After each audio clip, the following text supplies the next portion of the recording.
तो नमस्कार दोस्तों, जय श्री राम। सबसे पहले तो आप सभी को महाशिवरात्रि की ढेर सारी शुभकामनाएं। जैसा कि आपको पता है आज शिवरात्रि का व्रत है और मेरे भी स्कूल की छुट्टी थी, रीट वालों की एग्जाम है, तो मैंने सोचा कि एक वीडियो उनको बेस्ट ऑफ लक बोलने के लिए बना देते हैं।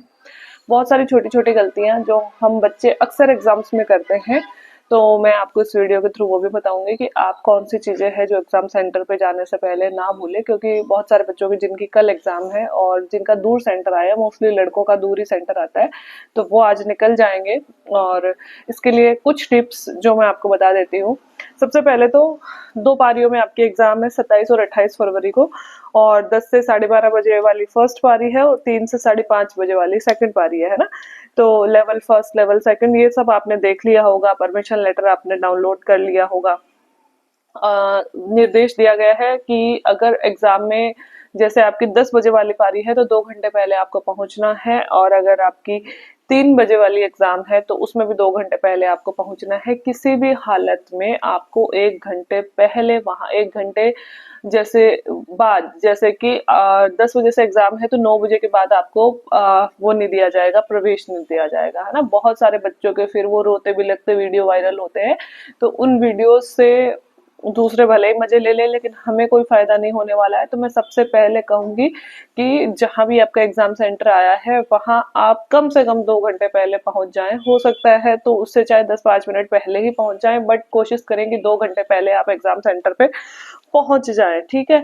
वो इसलिए जरूरी होता है क्योंकि जैसे जब हम आपाधापी में अगर एग्जाम सेंटर पे पहुंचते हैं ना, तो अगर हम लेट हो गए और किसी ने दया करके हमको प्रवेश दे भी दिया अंदर, तो अंदर से ना हार्ट बीट एक तो एग्जाम के नाम पे इतनी इतनी तेज हो जाती है अपनी, और दूसरी जो हमारी एग्जाम लेट हो गए, प्रवेश देंगे नहीं देंगे, हम लड़ेंगे, ये करेंगे, उससे इतना इतना मूड खराब हो जाता है और फिर हमारी वो एग्जाम किसी भी हालत में सही नहीं जा सकती है। ये मेरे साथ हुआ था एक बार, और जिसमें मैं नेट के एग्जाम में ही फाइनल टाइम पे पहुंची थी, सारे बच्चे क्लासों में जा चुके थे और मैं उस टाइम पे पहुंची थी। और जो, हाँ, मेरे लास्ट एग्जाम जिसमें मैं पास हुई थी उसी की बात कर रही हूँ। तो वो फिंगरप्रिंट वगैरह लेना, चलो उन टीचर्स ने दया करके, मतलब 2 मिनट बाकी थी, है ना, दया करके मेरे को प्रवेश तो दे दिया था। बट हाँ, मेरे को पता है कितनी देर तक तो मेरे को ऐसे समझ में, मतलब मैं क्वेश्चन पढ़ रही हूँ वहां पे बैठ के और मेरे को ऐसे समझ ही नहीं आ रहा, दिमाग एकदम से सुन्न हो गया था, है ना। तो वैसी हालत ना हो, इसके लिए जरूरी है कि आप टाइम पे पहुंचे। सबसे पहली चीज ये है कि टाइम पे पहुंचे, ठीक है। और दूसरी चीज कि जो ओएमआर में आजकल विकल्प चला है कि 5वां विकल्प, अगर आप कोई क्वेश्चन खाली छोड़ रहे हैं, नहीं भर रहे हैं, तो उसमें 5वां विकल्प जो भी है वो 5वां विकल्प आपको भरना है।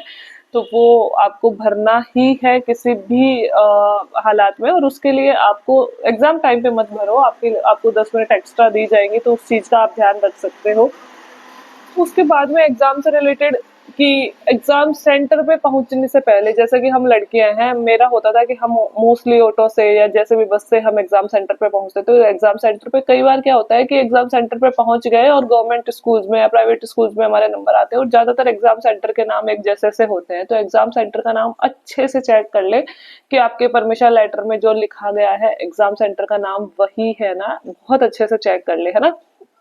क्योंकि हल्के हल्के से मिस्टेक होती है कई बार, गर्ल्स और बॉयज, जैसे government girls school, government boys school, इतना सा नाम का डिफरेंस होता है, और हम जल्दबाजी में, भागा दौड़ी में और डर में देख समझ ही नहीं पाते हैं ना कि मतलब हम पहुंच जाते हैं वहां पे, फिर एग्जाम स्टार्ट हो जाती है, हम अंदर घुस जाते हैं और फिर हमें पता चलता है, और फिर हम दूसरी जगह जहां हमें पहुंचना है वहां से भी चले जाते हैं, ऑटो वाला जो हम लेके आए थे वो भी चले जाते हैं। तो जब आप एग्जाम सेंटर पे पहुंचे तो ऑटो वाले को वहीं खड़ा रखें कि भैया एक बार आप रुको, मैं एक बार मेरे नंबर चेक कर लेती हूँ, उसके बाद में आप उसको किराया दे और भेजे, है ना, या फिर जो भी आपको छोड़ने गया है तो सेम चीज करें। एग्जाम सेंटर पे पहुंच के सबसे पहले एग्जाम सेंटर का नाम देख लें अपने परमिशन लेटर में, और बाहर जो बोर्ड लगा हुआ होता है उस बोर्ड पे आप चेक कर लें कि आपके रोल नंबर जो है वो इस एग्जाम सेंटर पे है कि नहीं है, और है तो आपके एग्जाम सेंटर पे कौन सी रूम नंबर में है। कई बार वही मैं बता रही हूँ कि गलती से गलत सेंटर पे ऑटो वाला ही पहुंचा देता है हमको, और फिर हम वहां पे रोल नंबर देखे बिना और बच्चों के साथ खड़े होकर बातों में मशगूल हो जाते हैं, और वास्तव में जो चीज हमको सबसे ज्यादा जरूरी है करनी वही हम भूल जाते हैं। तो सबसे पहले एग्जाम सेंटर पे पहुंचे, और एग्जाम सेंटर पे पहुंच के बाहर वाले बोर्ड पे देख लें कि आपके रोल नंबर अंदर कौन से क्लास में है। अंदर एंट्री नहीं देंगे, बट आप अपने स्तर पे श्योर हो जाएं कि हाँ आपका एग्जाम सेंटर यही है और आपने देख लिया है। परमिशन लेटर में कुछ भी ना लिखे कि परमिशन लेटर में आप रूम नंबर लिख रहे हैं, जो भी कुछ भी किसी भी हालत में परमिशन लेटर पे ना लिखे।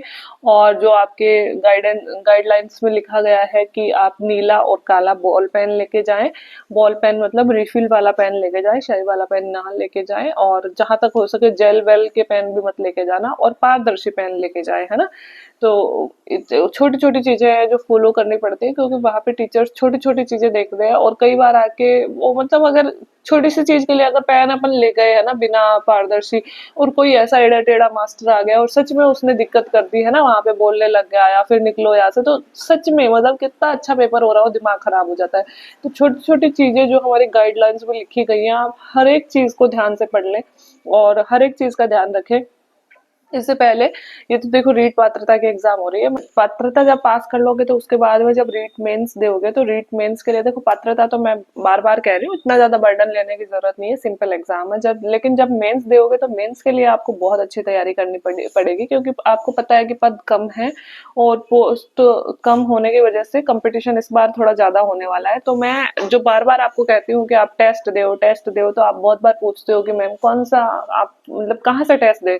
तो अभी हाल फिलहाल के दिनों में मैं जब स्क्रॉल कर रही थी तो मुझे एक ऐप मिली जिसका नाम है टेक्स्ट बुक, और टेक्स्ट बुक में आप देखोगे तो 800 से भी ज्यादा एग्जाम्स के और 80 लाख से भी ज्यादा टेस्ट पेपर अवेलेबल है। अभी 27 लाख बच्चे वहां पे इनरोल हो रखे हैं, तो ऑब्वियस सी बात है कि अच्छी टेस्ट सीरीज है। मैंने कुछ टेस्ट भी ओपन करके देखे, तो वहां पे आपको चैप्टर वाइज टेस्ट अलग मिल रहे हैं या फिर सेक्शन वाइज टेस्ट अलग मिल रहे हैं, और अगर आपने बुक कंप्लीट कर ली है तो पूरा जो पेपर में सिलेबस है उस सिलेबस के अकॉर्डिंग टेस्ट अलग मिल रहे हैं। तो अलग अलग जैसे भी आपने जैसे चैप्टर कंप्लीट किया, चैप्टर का टेस्ट देना है तो वहां पे दे लो। और उसके बाद में अगर आपने कोई पार्ट कंप्लीट किया, जैसे साइकोलॉजी पूरी कंप्लीट करी है रीट वाली, तो साइकोलॉजी का टेस्ट देना है तो आप वहां दे सकते हो। तो मुझे बड़ी ही थोड़ी फायदेमंद लगी, और बहुत ही सस्ती सी ऐप है। अगर आप इस पे एनरोल करते हो तो भी आपको कई तरह के टेस्ट मिलेंगे, और अगर आप इसका कोई प्लान लेते हो जैसे टेक्स्ट बुक प्रो हो गया या फिर टेक्स्ट बुक प्रो मैक्स हो गया, वो पहले तो थोड़े 699 के और 1199 के चल रहे थे, बट अभी जो है आज क्योंकि शिवरात्रि है तो नमो महोत्सव चल रहा है वहां पे, तो आपको 50% ऑफ लगभग मिल रहा है। तो 699 वाला प्लान जो है आपको 351 में मिल रहा है, और प्रो मैक्स वाला जो प्लान है वो 1199 वाला आपको 439 में मिल रहा है। और इस पे भी अगर मेरे कूपन कोड के थ्रू जाओगे आप, तो आपको और भी 12% ऑफ इस पे मिलने वाला है। तो आपके लिए बहुत ही फायदेमंद होने टेस्ट मिल जाएगा, तो इसका आप फायदा उठा सकते हैं और मेरा कूपन कोड यूज करेंगे।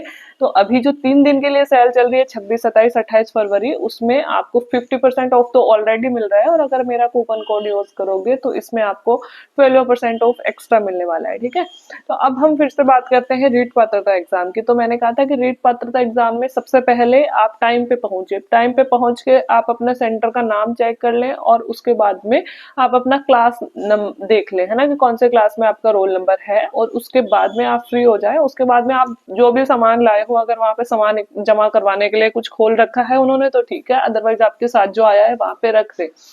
इसके बाद में मैं कहूंगी कि नीले और काले बॉल पेन आपको लेके जाने हैं, और ड्रेस कोड के बारे में मैं अलग से एक वीडियो बनाने वाली हूँ, अभी जस्ट इसके बाद ही वीडियो आने वाला होगा। ड्रेस कोड में एक मेरे साथ घटना हुई थी बहुत खतरनाक वाली, तो मैं आपको कहूंगी वो गलती मत करना, ठीक है।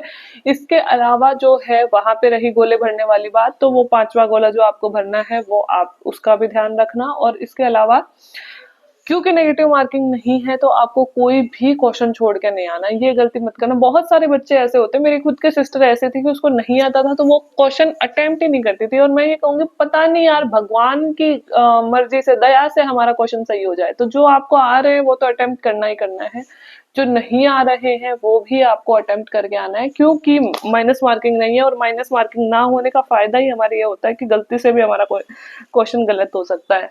सबसे पहले परमिशन लेटर अपना लेना ना भूले, तो परमिशन लेटर ले ले और एक बार देख भी ले। कई बार क्या होता है कि प्रिंटर के पास जाते हैं अपन निकलवाने के लिए, उसकी प्रिंट मशीन खराब होती है, कहीं पे हल्का आ जाता है, कहीं पे गाढ़ा आ जाता है, तो आप एक बार देख लें कि परमिशन लेटर एकदम साफ आपका होना चाहिए, और उसपे मतलब सब कुछ जो लिखा हुआ है वो बिल्कुल दिखना चाहिए, प्रिंट कहीं भी हल्की या गाढ़ी नहीं होनी चाहिए। इसके अलावा गाइडलाइन में लिखा गया है आप अपनी 2 फोटो जरूर लेके जाएं, और एक ऐसा पहचान पत्र लेके जाएं जिसपे आपकी फोटो हो, चाहे वो आपका वोटर आईडी हो सकता है, चाहे वो आपका आधार हो सकता है, चाहे वो आपका लाइसेंस हो सकता है। तो जहां तक पॉसिबल है आप आधार लेके जाएं, प्लस एक ओरिजिनल अपनी आधार आईडी लेके जाएं, साथ ही आधार आईडी के साथ ही उसकी एक फोटो कॉपी भी लेके जाएं, और फोटो कॉपी स्व प्रमाणित मतलब कि खुद के साइन उस पे होने चाहिए, ठीक है। और इसके अलावा तो मैंने बता ही दिया, मोस्टली मोटी मोटी गाइडलाइंस ये हैं। और जो मेन प्रॉब्लम आती है वो आती है हमारी ड्रेस कोड पे। तो ड्रेस कोड के लिए मैं फिर से कहूंगी कि अभी एक नेक्स्ट वीडियो जस्ट मैं बना रही हूँ, तो बहुत सारे लोग गाड़ियों में बैठ गए होंगे। एक चीज और कह देती हूँ मैं कि यार, एग्जाम का पहला दिन हमारे लिए बहुत जरूरी होता है। जो आपने पढ़ लिया वो आपने पढ़ लिया, है ना। अब आज का जो टाइम है वो आपके सफर ट्रेवलिंग का टाइम होगा, जिन बच्चों की कल एग्जाम है। तो सबसे पहले माइंड को रिलैक्स कर ले। जिन दोस्तों के साथ जा रहे हैं या जिसके भी साथ जा रहे हैं, एकदम आराम से हंसी मजाक करते हुए जाए, है ना। बिल्कुल भी बर्डन नहीं लेना है, क्योंकि जो असली जो होता है ना वो अपना दिमाग होता है। और जो हमारा प्रेशर दिमाग पे होता है ना, वही असली दिमाग खराब करता है हमारा। तो बिल्कुल चिल होके जाए, जो पढ़ लिया वो पढ़ लिया। दूसरों को देख के किसी ने आपसे क्वेश्चन पूछा, आपको नहीं आया, आप घबरा गए कि अरे यार ये तो मैंने याद ही नहीं किया, तो कोई बात नहीं है, याद नहीं किया जरूरी नहीं है वही आएगा। और आया है तो अब कुछ नहीं हो सकता, है ना।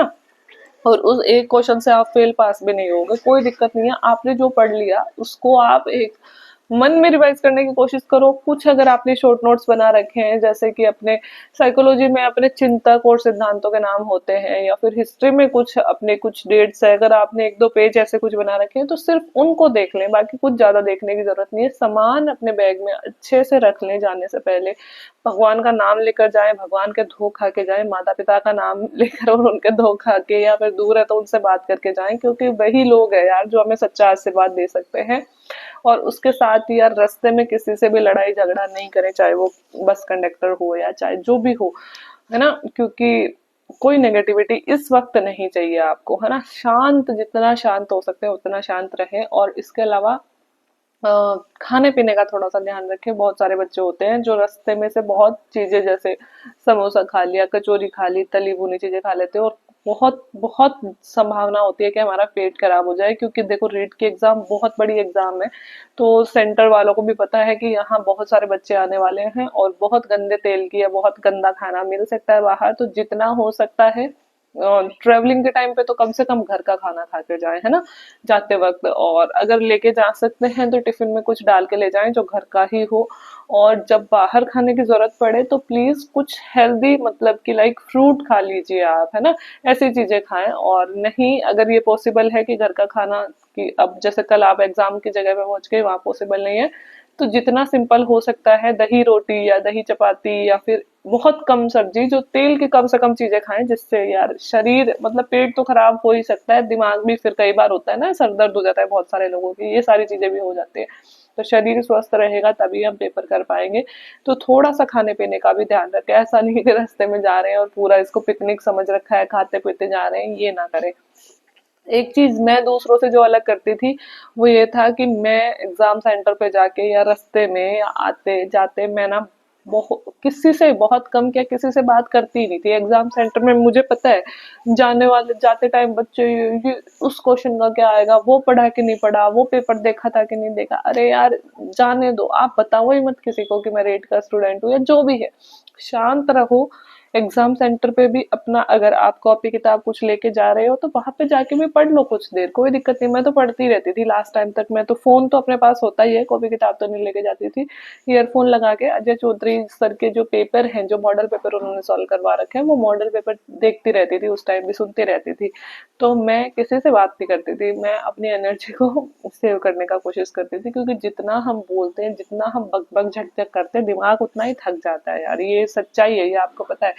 तो उस चीज को आप समझें कि जितनी आप एनर्जी बचा सकते हैं, शांत रहें, लड़ाई झगड़ा ना करें, कहीं से भी नेगेटिविटी नहीं ले, और अंतर मन से खुश होएं कि हाँ यार, मैंने अच्छी तैयारी करी है और मेरा हो जाएगा सिलेक्शन। किसी की अच्छी तैयारी नहीं है और पिछले साल जिसका सिलेक्शन हो चुका है, उनको चिंता करने की वैसे ही जरूरत नहीं है, क्योंकि उनका जिस भी एग्जाम में मार्क्स ज्यादा आते हैं, आप वो मार्कशीट यूज कर सकते हो, तो उसमें भी कोई दिक्कत नहीं है, ठीक है।